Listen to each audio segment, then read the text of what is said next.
হাদি হত্যার প্রধান দুই অভিযুক্ত ফয়সাল করিম মাসুদ ওরফে রাহুল এবং আলমগীর হোসেনকে পশ্চিমবঙ্গের স্থানীয় আদালতে পাঠানো হয়েছে। 14 দিনের পুলিশ রিমান্ড শেষে 22 মার্চ তাদের উত্তর 24 পরগনা জেলার বিধাননগর মহকুমা আদালতে তোলা হয়।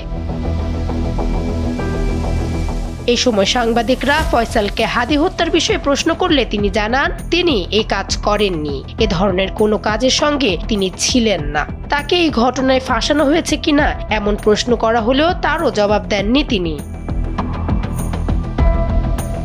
গত 8 মার্চ ফয়সাল ও আলমগীরকে বাংলাদেশ সীমান্ত লাগোয়া পশ্চিমবঙ্গের উত্তর 24 পরগনা জেলার বনগাঁ এলাকা থেকে গ্রেপ্তার করে পশ্চিমবঙ্গ পুলিশের বিশেষ টাস্ক ফোর্স STF।